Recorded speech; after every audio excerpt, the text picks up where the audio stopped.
대통령 탄핵 심판 선고 이후에 몇 가지 문제점을 지적하지 않을 수 없어서 나왔습니다. 우선 당이 윤석열 대통령을 헌신짝처럼 하는 거, 이것도 문제지만은 당의 주인인 당원들하고도 적극적인 어떤 의견 수렴 과정 등이 없다는 거, 이게 참 문제다 하는 것을 지적하지 않을 수가 없습니다. 당과 당원에 대한 의리와 충정, 이게 기본입니다. 당과 당원에 대한 의리와 충정이 없는데 어떻게 국민의 신뢰를 얻겠습니까? 이것은 우리가 앞으로 대선 승리, 이것보다도 더 중요한 문제다. 대선 승리보다도 어떤 당의 연속성과도 관련된 문제이기 때문에 그렇습니다. 우리는 아시다시피 지난 10년 동안 2명의 대통령을 탄핵으로 이렇습니다. 우리가 분열돼서 이렇습니다. 당원들은 이에 대해서 상실감은 물론이거니와 분노, 좌절하고 있습니다. 당원들의 이런 마음을 우리가 외면해서는 안 됩니다. 제가 우리 지도부를 비난하려고 하는 게 아닙니다. 물론 탄핵,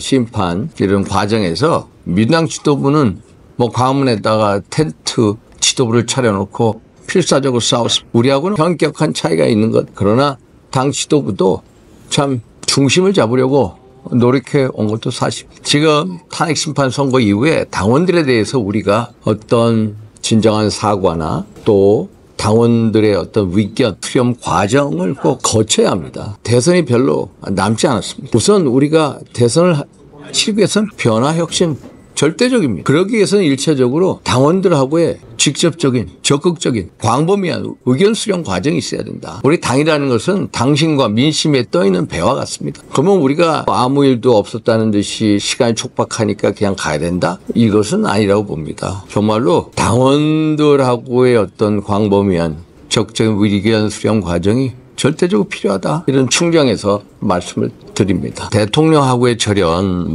탈당, 운운하는 분들도 있습니다만 제가 어제 중진회의에서도 얘기를 했습니다. 우리는 전직 대통령하고의 자산과 부채를 같이 짊어지고 갈 수밖에 없습니다. 과거에도 우리가 이런 식의 어떤 위기 시에 어떤 대통령하고의 적극적인 절연을 통해서 위기를 탈피하려고 한 적이 수차례 있었습니다. 저는 그런 뺄셈 정치를 배경합니다. 이명박 대통령 말기에도 당시 친이계에서 이명박 대통령 탈당하라는 요구가 나왔습니다. 그때 저는 친박 의원이었지만 반대했습니다. 다시 제 뜻을 당시 박근혜 대표께서 받아주셔서 우리는 이명박 대통령의 자산과 부채를 같이 가지고 왔습니다. 그래서 정권 재창출을 할 수가 있었습니다. 지금도 똑같은 상황이 벌어지고 있습니다. 절연보다 더 무서운 게 분열입니다. 그래서 저는 항상 덧셈 정치를 주장하는 사람으로서 대통령께서 이 문제를 스스로 해결할 수 있게끔 시간을 드리면 대통령께서 알아서 다 하십니다. 탈당해라 해라 그렇게 얘기하지 않는 게 우리가 모셨던 대통령에 대한 기본적인 예입니다. 대통령 왜 이런 생각 안 하시겠습니까? 그분도 당에 부담이 되는 거 원하시겠습니까? 아닙니다. 대통령 그런 생각 없습니다. 저는 대통령이 어떻게 하는지